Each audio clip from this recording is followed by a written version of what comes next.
Okay, so good morning and ay August 4, Tuesday. So magvi-video pa tayo sa Thursday pero gusto ko lang i-highlight ito.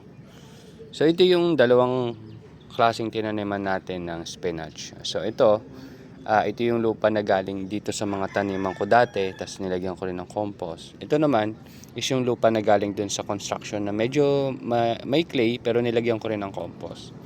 Pero mapansin mo kung paano sila tumubo. Ito medyo madilaw. Ito medyo green. So mas maganda yung tubo dito. Although malamang lagyan ko na lang to ng mga seedlings mamaya para tumubo pa dun sa iba. Ang hindi ko lang sure kung maililipat ko yan sa ibang location pag inangat ko or mahuhulog ba yung lupa or kung ano man. Kasi ito yung mga case ng mga soft drinks eh. Yan. So maliban dyan, ito baka hindi na natin ituloy yung location dito na gawin nating lupa kasi napansin ko kulang talaga ako sa lupa. Ang gagawin ko, kukunin ko ulit yung lupa niyan, ilalagay na lang natin sa ibang location dun sa bandang harap. Tapos kaysa gumawa agad tayo ng malaking plot, maliliit na plot lang muna yung gagawin natin. So i-recover natin yan and hopefully makapag-establish tayo ng isa pang taniman. Ang bala kong i-concentrate ngayon is yung mga flowers natin. Babawasan natin ang tanglad, dadagdagan natin ng flowers. So may tanglad pa rin, basil, tapos flowers. And main product natin is lettuce. Ang problem naman sa lettuce ko ngayon is hindi masyadong consistent ang growth na naibibigay sa akin. So napansin niyo may mga natira pa. Ayan.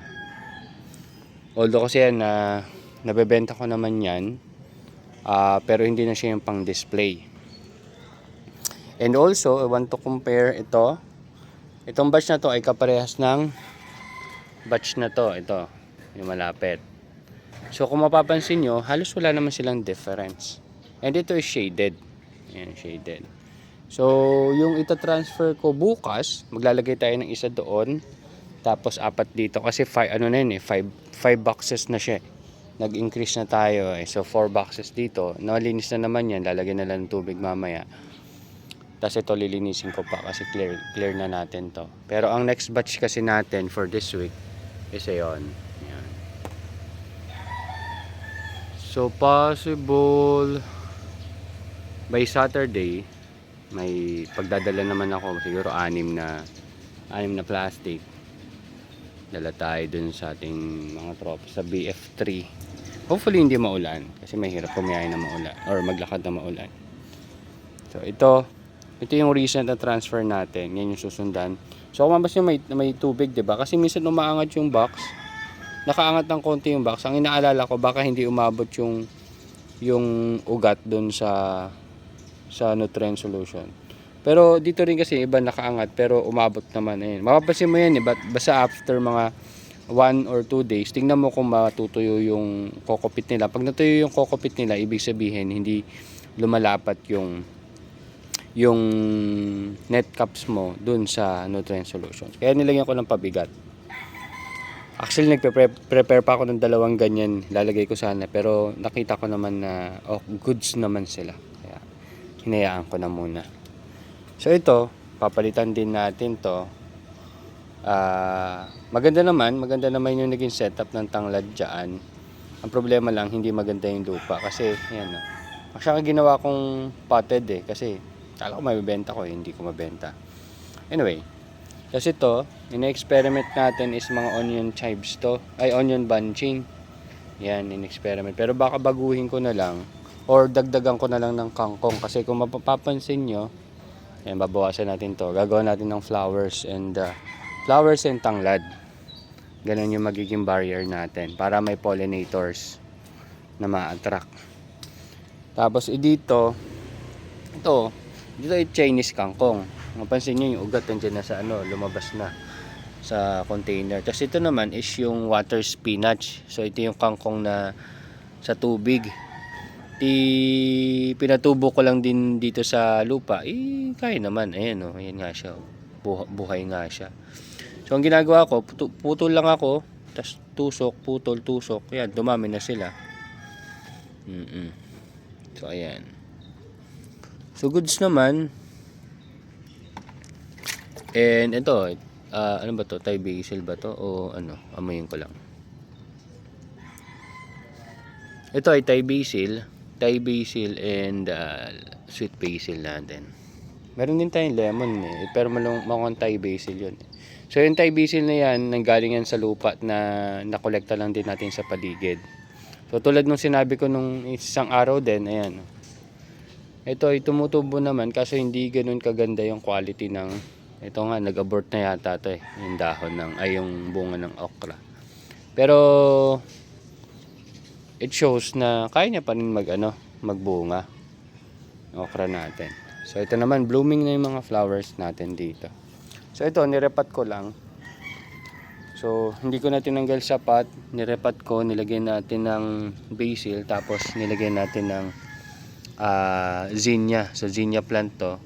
So baka i-harvest ko na yan dyan. O siguro dito putulin. Kasi ito tutubo naman to eh. Yung shoots niya dito sa kabila.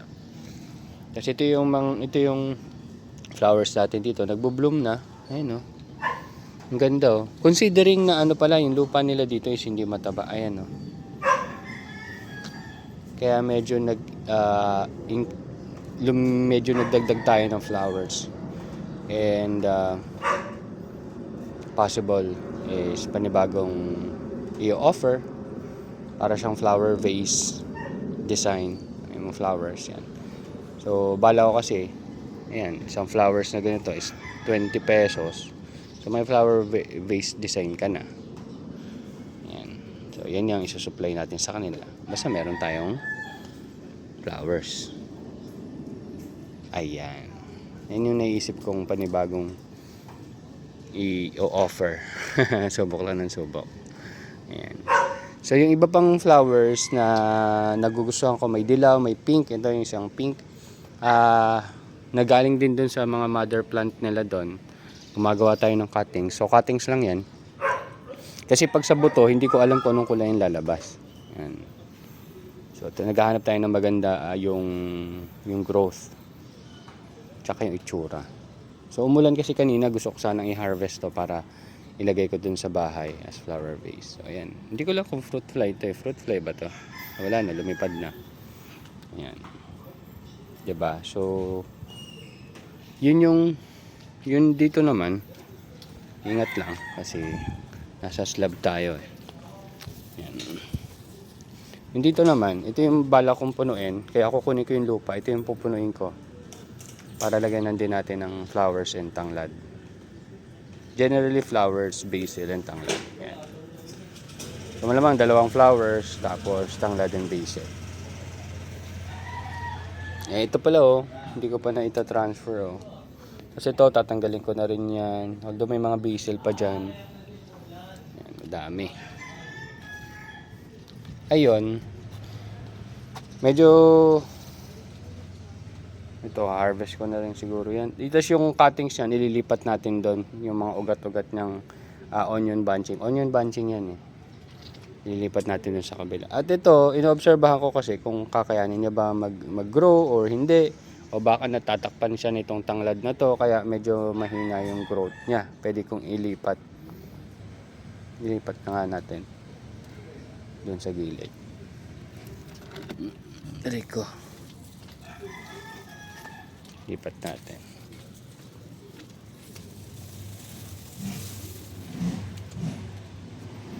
So dito na lang muna siya. Ayan. Ayan. Ito pala yung next batch natin. Ayan. Although mag-harvest lang ako ng dalawa. Pero kukuha pa ako dun sa lumang batch. Baka pwede ka pang maibenta yun sa pwesto ni Kuya Jojo. And that's it. Thank you very much and see you next updates. Bye-bye.